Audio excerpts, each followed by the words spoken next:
இந்த வீடியோவை உங்களுக்கு வழங்குவோர் மாலை முரசு செய்திகள் தொலைக்காட்சியின் படிப்போம் ஜெயிப்போம் உயர்கல்வியை தேர்ந்தெடுப்பதில் உள்ள சந்தேகங்களை தீர்க்கும் நிகழ்ச்சி தினமும் மாலை 5 மணிக்கு. வணக்கம். நமது மாலை முரசு செய்திகள் தொலைக்காட்சி 9 ஆண்டுகளை நிறைவு செய்து 10ஆம் ஆண்டில் அடியெடுத்து வைக்கிறது.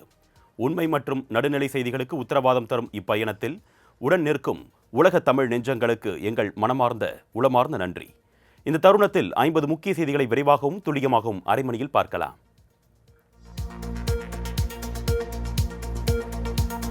நமது மாலை முரசு செய்திகள் தொலைக்காட்சி 9 ஆண்டுகளை நிறைவு செய்து 10ஆம் ஆண்டில் அடியெடுத்து வைக்கிறது. இதனையொட்டி அரசியல் கட்சித் தலைவர்கள், திரையுலக பிரபலங்கள் வாழ்த்து தெரிவித்துள்ளனர்.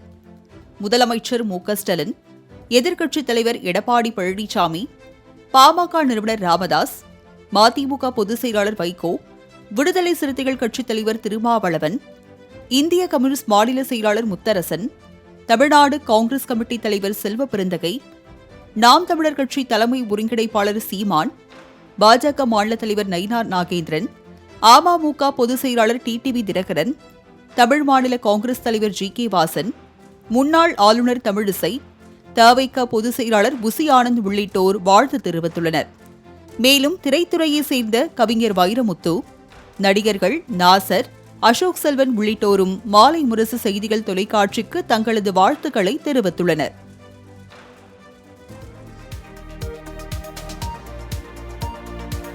முதலமைச்சர் மு.க.ஸ்டாலின் தலைமையில் தலைமை செயலகத்தில் இன்று காலை 11 மணிக்கு பல்வேறு துறைகள் சார்பாக ஆய்வுக் கூட்டம் நடைபெறவுள்ளது. நெடுஞ்சாலை, பதிவுத்துறை, கூட்டுறவு ஆகிய துறைகளின் சார்பில் ஆய்வுக் கூட்டம் நடைபெறவுள்ளது. அமைச்சர்கள் ஏவா வேலு, மூர்த்தி, சக்கரபாணி, பெரிய கருப்பன், துறை அதிகாரிகள் பங்கேற்க உள்ளனர். பேரவையில் அறிவிக்கப்பட்ட திட்டங்களின் நிலை, செயல்படுத்தப்பட்டு வரும் திட்டங்கள் குறித்து ஆலோசனை நடைபெறவுள்ளது. முக்கிய திட்டங்களுக்கு முன்னுரிமை அளித்து செயல்படுவது பற்றி முதலமைச்சர் அறிவுறுத்தல்களை வழங்கவுள்ளார்.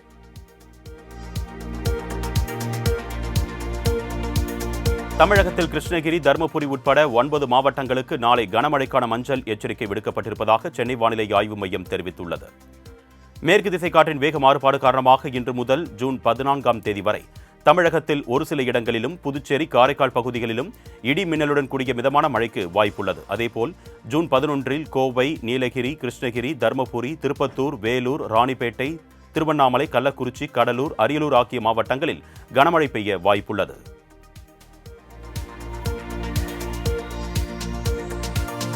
தமிழ்நாட்டில் 13 இடங்களில் 100 டிகிரி ஃபாரன்ஹீட் மற்றும் அதற்கு மேல் வெயில் கொளுத்தியது.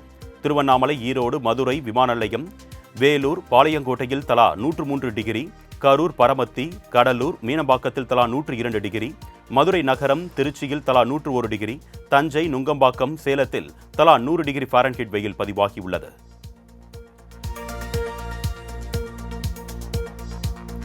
மருத்துவம், பொறியியல் பாடங்களை தமிழ் மொழியில் கற்பிக்க வேண்டும் என்ற கோரிக்கையை தமிழக அரசிடம் மீண்டும் வலியுறுத்த விரும்புவதாக அமித்ஷா தெரிவித்துள்ளார். மதுரையில் பாஜக கூட்டத்தில் பேசிய மத்திய உள்துறை அமைச்சர் அமித்ஷா, தமிழ் என்பவர்கள் இதனை ஏன் செய்யவில்லை என்றும் கேள்வி எழுப்பினார். முதலமைச்சர் கூறியது போல தேர்தலில் திமுகவை தன்னால் தோற்கடிக்க முடியாது என்ற அமித்ஷா, ஆனால் மக்கள் திமுகவை தோற்கடிப்பார்கள் என்றார். முந்தைய காங்கிரஸ் ஆட்சியை விட பாஜக ஆட்சியில் தமிழகத்திற்கு அதிக நிதி கொடுத்திருப்பதாக கூறினார்.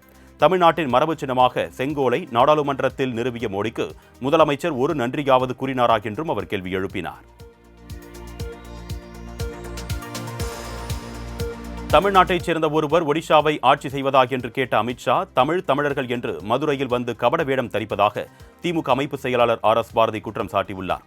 இதுகுறித்து அவர் வெளியிட்டுள்ள அறிக்கையில், தமிழ் மொழி மீதும் தமிழர்கள் மீதும் அமித்ஷா காட்டும் அக்கறை என்பது பசுந்தோல் போர்த்திய புலி என்று சாடியுள்ளார். மேலும் தமிழ்நாட்டில் பாஜக ஆட்சி அமைத்தால் மணிப்பூரை போன்று மாற்றிவிடுவார்கள் என்றும், எத்தனை ஷாக்கள் வந்தாலும் தமிழ்நாட்டில் ஒன்றும் செய்ய முடியாது என்றும் கூறியுள்ள ஆர்.எஸ். பாரதி, திமுக கூட்டணி 2026 தேர்தலில் மட்டுமல்ல, அதன் பிறகு வரும் தேர்தல்களிலும் தொடர் வெற்றியை பெறும் என்றும் தெரிவித்துள்ளார். 2026 சட்டப்பேரவை தேர்தல் பணிகளை போர்க்கால அடிப்படையில் தொடங்க வேண்டும் என்று பாஜக நிர்வாகிகளுக்கு மத்திய உள்துறை அமைச்சர் அமித்ஷா உத்தரவிட்டுள்ளார். 2 நாள் பயணமாக தமிழகம் வந்த மத்திய உள்துறை அமைச்சர் அமித்ஷா தலைமையில் மதுரையில் பாஜக உயர்மட்ட குழு கூட்டம் நடைபெற்றது. இதில் நயினார் நாகேந்திரன், அண்ணாமலை, பொன் ராதாகிருஷ்ணன், வானதி, தமிழிசை உள்ளிட்ட பாஜக நிர்வாகிகள் பங்கேற்றனர். இந்த கூட்டத்தில் கூட்டணி மற்றும் சட்டப்பேரவை தேர்தல் வியூகம் குறித்து முக்கிய ஆலோசனை நடைபெற்றது. முன்னதாக மாநில பாஜக தலைவர் நயினார் நாகேந்திரன், முன்னாள் தலைவர் அண்ணாமலையுடன் அமித்ஷா தனித்தனியாக ஆலோசனை மேற்கொண்டார் என்பது குறிப்பிடத்தக்கது.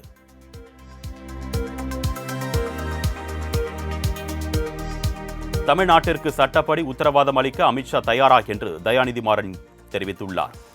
தொகுதி மறுவரையறை தொடர்பாக திமுக கடும் எதிர்ப்பு தெரிவித்து வரும் நிலையில் நாடாளுமன்ற உறுப்பினர் தயாநிதி மாறன் மத்திய உள்துறை அமைச்சர் அமித்ஷாவிற்கு கேள்வி எழுப்பியுள்ளார்.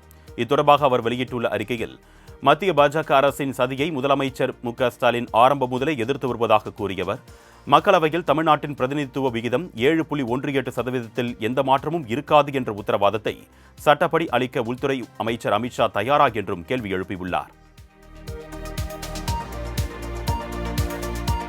2026 சட்டமன்ற தேர்தலில் சுமார் 200 இடங்களில் வெற்றி பெறுவோம் என திமுக தலைவர் மு.க.ஸ்டாலின் சூளுரைப்பது பகல் கனவு என்று எடப்பாடி பழனிசாமி விமர்சித்துள்ளார். ராணிப்பேட்டை மாவட்டம் அரக்கோணம் சட்டமன்ற உறுப்பினர் ரவியின் இல்ல திருமண விழாவில் பங்கேற்ற எடப்பாடி பழனிசாமி மாங்கல்யம் எடுத்துக் கொடுத்து மணமக்களுக்கு ஆசி வழங்கினார். அப்பொழுது பேசிய அவர், அதிமுக ஆட்சி காலத்தில் 11 மருத்துவமனைகளும் 6 சட்டக் கல்லூரிகளும் கொண்டுவரப்பட்டதாக கூறினார். ஆனால் திமுக எந்த திட்டத்தை கொண்டு வந்தாலும் அதனை அப்படியே கிடப்பில் போட்டு விடுவதாக சாடினார். அதிமுக அறிவித்த திட்டங்களை திமுக அரசு ஸ்டிக்கர் ஓட்டி செயல்படுத்தி வருவதாகவும் தெரிவித்தார்.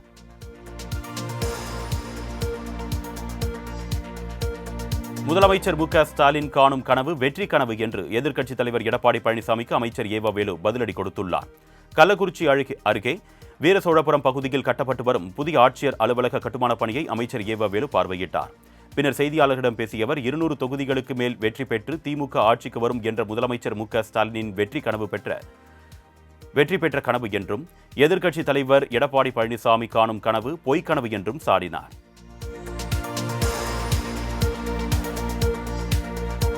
பாமக தேசிய கட்சி அல்லது மாநில கட்சி எதுவோடு வேண்டுமானாலும் கூட்டணி வைக்கலாம் என்று ராமதாஸ் தெரிவித்தார். சென்னை ஆழ்வார்பேட்டையில் பாமக நிறுவனர் ராமதாஸ் செய்தியாளர்களை சந்தித்து பேசினார். அப்பொழுது அரசியலுக்கு வயது வரம்பு கிடையாது என்றும், அதற்கு உதாரணம் மறைந்த கருணாநிதி மற்றும் மலேசிய பிரதமர் மகாதீர் என்றும் கூறினார். தொடர்ந்து பேசிய அவர், பாமக தேசிய கட்சி அல்லது மாநில கட்சி எதுவோடு வேண்டுமானாலும் கூட்டணி வைக்கலாம் என்றும், அதற்கான செய்தி எங்கிருந்து வரும் என்றெல்லாம் தெரியாது என்றார். மேலும் அன்புமணியுடன் பேசியது ரகசியம் என்றும், அதனை வெளியே சொல்லக்கூடாது என்றும் ராமதாஸ் கூறினார்.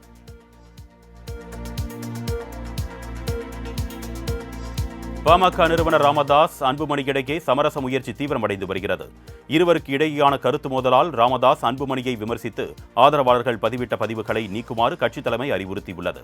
இதன் அடிப்படையில் சமூக வலைதளங்களில் விமர்சன பதிவுகளை இருதரப்பு ஆதரவாளர்களும் தற்பொழுது நீக்கி வருகின்றனர்.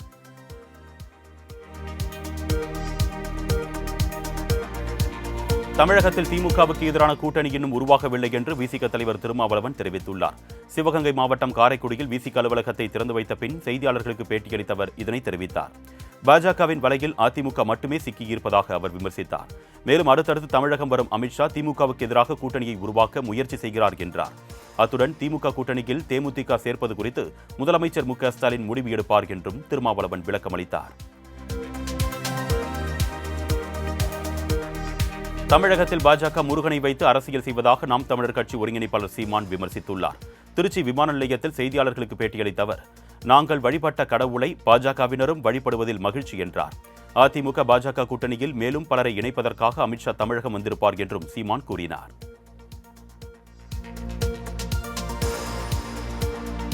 நாமக்கல் மாவட்டம் பரமத்தி அருகே மூதாட்டி மர்ம நபர்களால் வெட்டி கொலை செய்யப்பட்ட சம்பவம் அதிர்ச்சியை ஏற்படுத்தியுள்ளது. சித்தம்பூண்டி பகுதியில் சாமியாத்தாள் என்கின்ற மூதாட்டி வசித்து வந்தார். இந்நிலையில் இரவு நேரத்தில் வீட்டின் வெளியே அவர் தூங்கிய போது அங்கு வந்த மர்ம நபர்கள் சாமியாத்தாளை சரமாரியாக தாக்கிச் சென்றனர். தொடர்ந்து அருகில் இருந்தவர்கள் மருத்துவமனையில் அனுமதித்த நிலையில் சிகிச்சை பலனின்றி மூதாட்டி சாமியாத்தாள் உயிரிழந்தார். இதனையடுத்து கொலைக்கான காரணம் குறித்து போலீசார் விசாரணை மேற்கொண்டு வருகின்றனர். வீட்டில் தனியாக வசிக்கும் முதியோர் தொடர்ந்து படுகொலை செய்யப்படுவது பல்வேறு கேள்விகளை எழுப்புவதாக தமிழக பாஜக முன்னாள் தலைவர் அண்ணாமலை சாடியுள்ளார். இத்தொடர்பாக தமது எக்ஸ் பக்கத்தில் பதிவிட்டுள்ள அவர், நாமக்கல் மாவட்டம் பரமத்திவேலூரில் தோட்டத்து வீட்டில் தனியாக வசித்து வந்த சாமியாத்தாள் என்பவர் கத்தியால் குத்தி படுகொலை செய்யப்பட்டுள்ளார் என்ற செய்தி மிகுந்த அதிர்ச்சி அளிக்கிறது என்றும், உடனடியாக கொலையாளிகளை கைது செய்வதுடன் இதுபோன்ற குற்றங்கள் தொடராமல் தடுக்க கடுமையான நடவடிக்கைகள் எடுத்து பொதுமக்களின் அச்சத்தை போக்க வேண்டும் என்றும் வலியுறுத்தியுள்ளார்.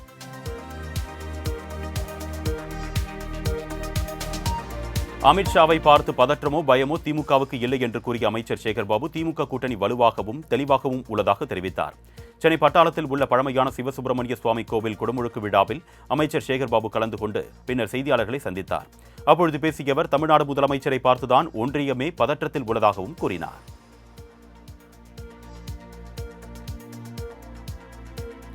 சினிமா கவர்ச்சியை மட்டும் வைத்துக் கொண்டு அரசியலில் வெற்றி பெற முடியாது என்று மதிமுக முதன்மை செயலாளர் துரை வைகோ நடிகர் விஜய்க்கு அறிவுரை வழங்கியுள்ளார். தஞ்சாவூர் மாவட்டம் பட்டுக்கோட்டையில் செய்தியாளர்களை சந்தித்த அவர், தவிக தலைவர் விஜய்க்கு லட்சக்கணக்கான ரசிகர்கள் இருந்தாலும் அது அரசியலில் எந்த அளவிற்கு பலம் தரும் என்பதை காலம்தான் பதில் சொல்ல வேண்டும் என்றார். அவரை சாதாரணமாக எடை போடவில்லை என்றாலும் மற்ற அரசியல் கட்சிகளின் அனுபவம் வேண்டும் என்றார். தமிழகத்தில் மாநிலங்களவை தேர்தலுக்கான வேட்புமனு தாக்கல் இன்றுடன் நிறைவடைகிறது.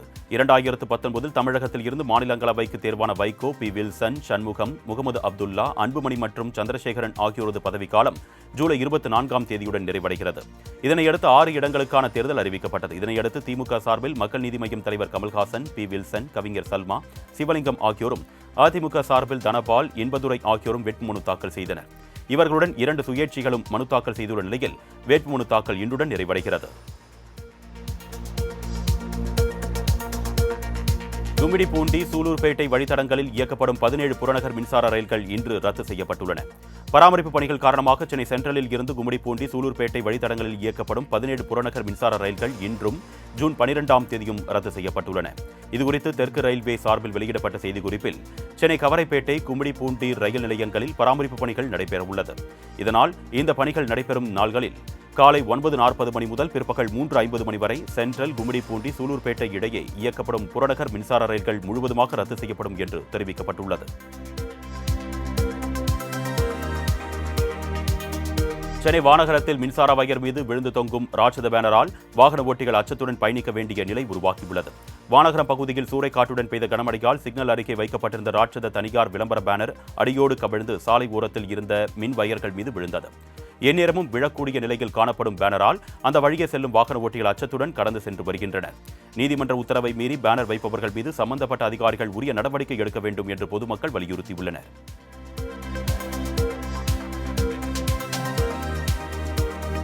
சேலம் மாவட்டம் வாழப்பாடி அருகே கோவிலில் நடைபெற்ற திருமணத்திற்கு பாய் போடுவதில் மணமக்கள் குடும்பத்தினர் இடையே மோதல் ஏற்பட்டது. வைகாசி மாத கடைசி முகூர்த்த நாள் என்பதால் சேலம் மாவட்டம் வாழப்பாடியில் உள்ள தான்தோன்றீஸ்வரர் கோவிலில் 100க்கும் மேற்பட்ட திருமணங்கள் நடைபெற்றது. கேட்டி மேளம் இல்லாமல் நடைபெற்ற திருமணத்தில் பாய் போடுவதில் மணமக்களின் பெற்றோர்கள் இடையே ஏற்பட்ட வாய் தகராறு கைகலப்பாக மாறியதால் பரபரப்பு ஏற்பட்டது. மேலும் கேட்டி மேளம் என்று கட்டணம் வசூல் செய்துவிட்டு கோவில் நிர்வாகம் முறையாக ஏற்பாடு செய்யவில்லை என்று அப்பொழுது குற்றம் சாட்டப்பட்டது. சிவகங்கையில் நகராட்சி கமிஷனராக கூடுதல் பொறுப்பு வகித்து வரும் கிருஷ்ணாராமிற்கு கொரோனா தொற்று உறுதி செய்யப்பட்டுள்ளது. கடந்த 2 தினங்களுக்கு முன்பிருந்தே உடல்நிலை பாதிக்கப்பட்ட நிலையில் அவர் தனியார் மருத்துவமனையில் அனுமதிக்கப்பட்டார். முழு உடல் பரிசோதனையின் போது கொரோனா பரிசோதனையும் நடைபெற்றது. இதில் அவருக்கு கொரோனா தொற்று இருப்பது உறுதி செய்யப்பட்டது. இதேபோல கர்ப்பிணி பெண் ஒருவருக்கும் கொரோனா தொற்று உறுதி செய்யப்பட்ட நிலையில் இருவரும் வாழும் பகுதிகளிலும் சுகாதார நடவடிக்கைகள் மேற்கொள்ளப்பட்டுள்ளன.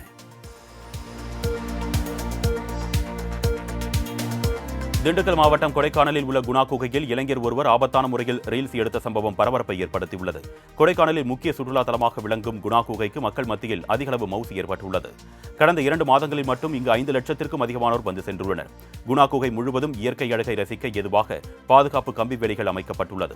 இந்நிலையில் உடல் மெலிந்த இளைஞர் ஒருவர் அந்த கம்பிகளுக்கு நடுவே சென்று ரீல்ஸ் எடுத்த வீடியோ சமூக வலைதளங்களில் பரவி வருகிறது. ஆபத்தை உணராமல் செயல்பட்ட இளைஞருக்கு பல்வேறு தரப்பினரும் கண்டனம் தெரிவித்து வருகின்றனர்.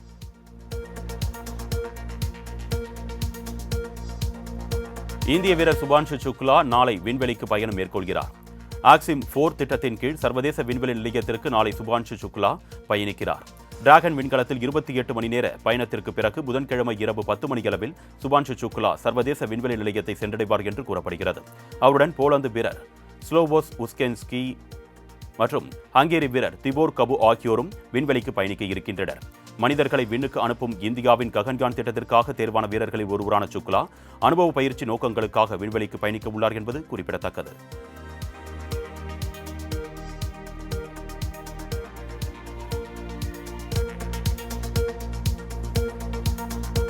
மெய்தி அமைப்பின் தலைவர் கைது செய்யப்பட்டதைத் தொடர்ந்து மணிப்பூரில் மீண்டும் வன்முறை போராட்டங்கள் வெடித்துள்ளன. மணிப்பூரில் மெய்தி பழங்குடியின குக்கி இனத்தவர்களுக்கு இடையே கடந்த 2023இல் மோதல் ஏற்பட்டதைத் தொடர்ந்து பல்வேறு வன்முறை சம்பவங்கள் நடந்தன. தொடர்பாக மெய்தி இனத்தின் அரம்பாய் தெங்கோல் அமைப்பின் தலைவர் கனன் சிங் என்பவரை சிபிஐ அதிகாரிகள் இம்பால் விமான நிலையத்தில் வைத்து கைது செய்தனர். இதனை எதிர்த்து அவரது ஆதரவாளர்கள் மீண்டும் போராட்டத்தில் ஈடுபட்டதை அடுத்து வன்முறை வெடித்தது. இதனால் 5 மாவட்டங்களில் ஊரடங்கு உத்தரவு பிறப்பிக்கப்பட்டு இன்டர்நெட் சேவை முடக்கப்பட்டுள்ளது. மணிப்பூர் செல்வதற்கு பிரதமர் மோடிக்கு எப்பொழுது நேரமும் விருப்பமும் இருக்கும் என்று காங்கிரஸ் கேள்வி எழுப்பியுள்ளது. மணிப்பூர் மக்களின் பிரச்சினையில் பிரதமர் மோடி அமைதியாக இருப்பது உண்மையிலேயே அதிர்ச்சி அளிப்பதாக காங்கிரஸ் கட்சி குற்றம் சாட்டியுள்ளது. இது காங்கிரஸ் கட்சியின் செய்தி தொடர்பாளர் ஜெய்ராம் ரமேஷ் கூறியிருப்பதாவது: உலகின் பல்வேறு பகுதிகளுக்கு செல்லவும் பல மாநிலங்களுக்கு சென்று தொடக்க நிகழ்ச்சிகளை நடத்தவும் பிரதமருக்கு நேரம் இருக்கிறது. ஆனால் மணிப்பூரின் அரசியல் தலைவர்களையோ அல்லது சிவில் சமூக அமைப்புகளையோ சந்திக்க நேரம் இல்லை என்று சாடியுள்ளார்.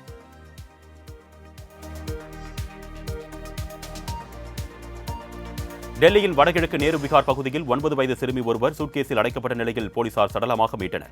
நேரு விகார் பகுதியில் உறவினர் வீட்டிற்கு சென்ற சிறுமி காணாமல் போயுள்ளார். இதனால் அதிர்ச்சியடைந்த தந்தை அருகே உள்ள அடுக்குமாடி குடியிருப்பில் தேடிய போது மகள் நிர்வாண நிலையில் சடலமாக கண்டெடுக்கப்பட்டுள்ளார். முதற்கட்ட விசாரணையில் சிறுமி பாலியல் வன்கொடுமை செய்யப்பட்டிருக்கலாம் என்று கூறப்படும் நிலையில் போலீசார் தீவிர விசாரணை மேற்கொண்டு வருகின்றனர்.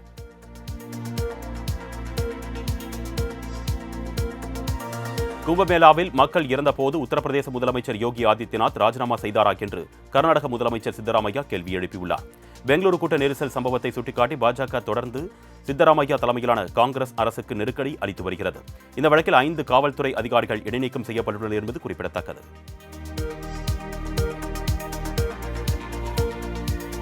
மகாராஷ்டிராவில் ஒரே நாளில் 77 பேருக்கு கொரோனா தொற்று உறுதி செய்யப்பட்டுள்ளது. இந்தியாவில் சமீப காலமாக கொரோனா தொற்று அதிகரித்து காணப்படுகிறது. இதனை கட்டுப்படுத்த மத்திய அரசு பல்வேறு அறிவுறுத்தல்களை வழங்கி வருகிறது.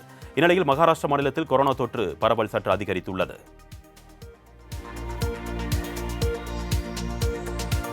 மகாராஷ்டிரா தேர்தல் முடிவு குறித்து ராகுல் காந்தியின் கருத்து அடிப்படை ஆதாரமற்றது என்று தேர்தல் ஆணையம் தெரிவித்துள்ளது. மக்களவை எதிர்க்கட்சித் தலைவர் ராகுல் காந்தி தனது எக்ஸ் பக்கத்தில் வெளியிட்ட பதிவில் மகாராஷ்டிரா சட்டப்பேரவைத் தேர்தலில் முறைகேடுகள் நடைபெற்றது போல் பீகார் தேர்தலிலும் நடைபெறும் என்று குற்றம் சாட்டியுள்ளார். இதுகுறித்து தலைமை தேர்தல் ஆணையம் அறிக்கை ஒன்றை வெளியிட்டது. அதில் தேர்தல் முடிவுகள் குறித்து ராகுல் காந்தியின் குற்றச்சாட்டிற்கு தேர்தல் ஆணையத்தின் இணையதளத்தில் உரிய விளக்கம் அளிக்கப்பட்டிருப்பதாக கூறியுள்ளது.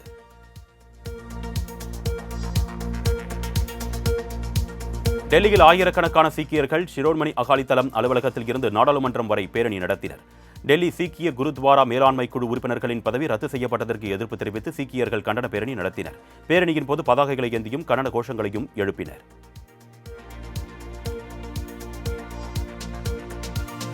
டெல்லி பாஜக அரசை கண்டித்து இளைஞர் காங்கிரஸ் கட்சியினர் போராட்டத்தில் ஈடுபட்டனர்.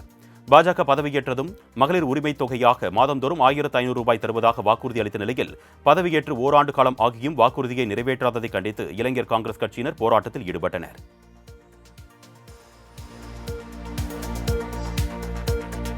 இந்தியாவுடன் பரஸ்பர உறவை விரும்புவதாக பிரதமர் மோடிக்கு வங்கதேச இடைக்கால அரசின் தலைவர் முகமது யூனுஸ் கடிதம் எழுதியுள்ளார். வங்கதேச பிரதமர் பதவியில் இருந்து ஷேக் ஹசீனா விலகிய பிறகு இந்தியா வங்கதேசம் இடையே பதற்றமான சூழல் நிலவி வருகிறது.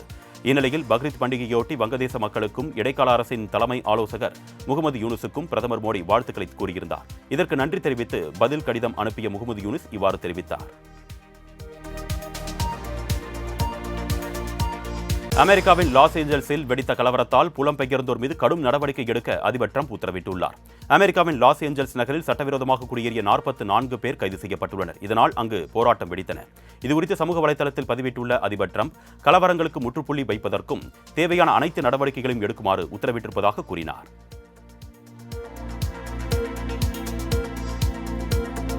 எதிர்க்கட்சிக்கு நிதி கொடுத்தால் கடும் விளைவை சந்திக்க நேரிடும் என்று எலான் மஸ்கிற்கு அதிபர் ட்ரம்ப் பகிரங்கமாக மிரட்டல் விடுத்துள்ளார். குடியரசுக் கட்சியைச் சேர்ந்த அமெரிக்க அதிபர் ட்ரம்பின் நெருங்கிய நண்பராக சென்ற மாதம் வரை இருந்த எலான் மஸ்க் தற்பொழுது அவரின் எதிரியாக மாறியுள்ளார். இருவரின் சமீபத்திய மோதல்களை உலகமே ஆர்வத்துடன் கவனித்து வருகிறது. இந்நிலையில் மஸ்க் குறித்து ட்ரம்ப் அமெரிக்க செய்தி சேனலுக்கு அளித்த பேட்டியில் இவ்வாறு கூறினார்.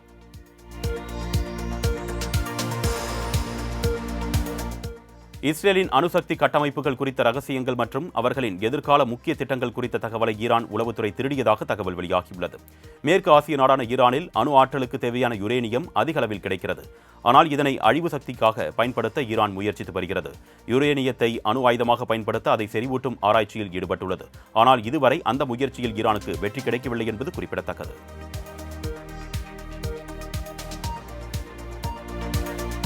தென் அமெரிக்க நாடான கொலம்பியாவில் சக்தி வாய்ந்த நிலநடுக்கம் ஏற்பட்டுள்ளது. கொலம்பியாவில் உள்ள பொகோட்டா என்ற பகுதி அருகே சுமார் 10 கிலோமீட்டர் ஆழத்தில் 6.5 ரிக்டர் அளவிலான நிலநடுக்கம் ஏற்பட்டுள்ளது. நிலநடுக்கத்தின் எதிரொலி மத்திய கொலம்பியா முழுவதும் உணரப்பட்டதாக தெரிவிக்கப்பட்டுள்ளது.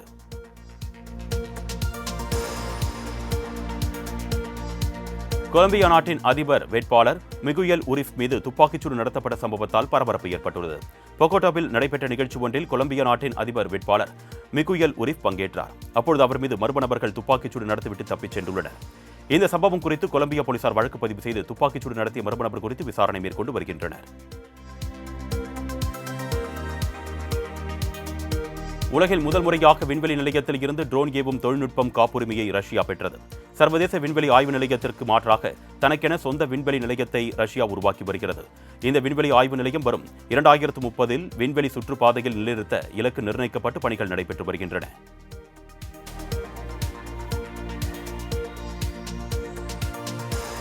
ஸ்பெயினில் ஊழல் குற்றச்சாட்டிற்கு எதிரான போராட்டம் தீவிரமடைந்துள்ளது.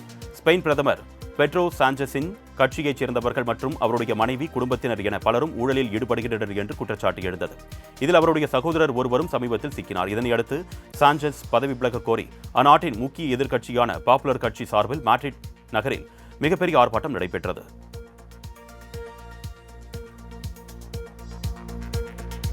ஆஸ்திரேலியாவின் தெற்கு கடற்பகுதியில் சக்தி வாய்ந்த நிலநடுக்கம் ஏற்பட்டுள்ளது. ரிக்டர் அளவில் 6.1 பதிவாகியுள்ளதாக தேசிய நில அதிர்வு மையம் தெரிவித்துள்ளது. 10 கிலோமீட்டர் ஆழத்தில் ஏற்பட்ட இந்த சக்தி வாய்ந்த நில அதிர்வால் அப்பகுதி மக்கள் அச்சமடைந்துள்ளனர்.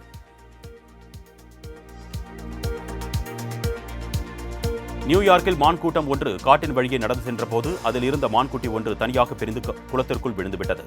வெளியே எப்படி வருவது என்று தவித்த மானை கவனித்த யானை ஒன்று மெதுவாக சென்று தும்பிக்கையை கொண்டு காப்பாற்ற முயற்சி மேற்கொண்டது. நீண்ட நேர போராடி மானை குளத்தில் இருந்து தூக்கி கரை சேர்த்தது.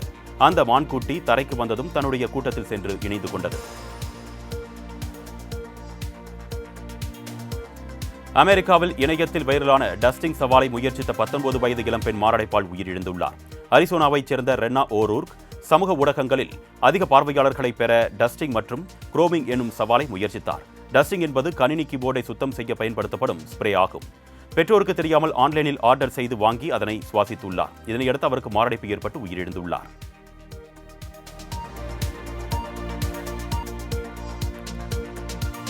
இந்திய கிரிக்கெட் வீரர் ரிங்கு சிங் மற்றும் சமாஜ்வாதி கட்சி எம்பி பிரியா சரோஜின் நிச்சயதார்த்தத்தில் மோதிரம் மாற்றிக்கொள்ளும் வீடியோ இணையத்தில் வைரலாகி வருகிறது. ஒரு வருடத்திற்கு மேலாக ரிங்கு சிங் மற்றும் பிரியாவும் காதலித்து வந்த நிலையில் இருவரும் வரும் நவம்பரில் திருமணம் செய்து கொள்ள உள்ளனர். இந்நிலையில் தற்போது நடைபெற்ற நிச்சயதார்த்த நிகழ்வின் போது ரிங்கு சிங் மோதிரத்தை போடும்போது பிரியா கண்ணீர் விட்டு நெகிழ்ச்சியை வெளிப்படுத்தினார்.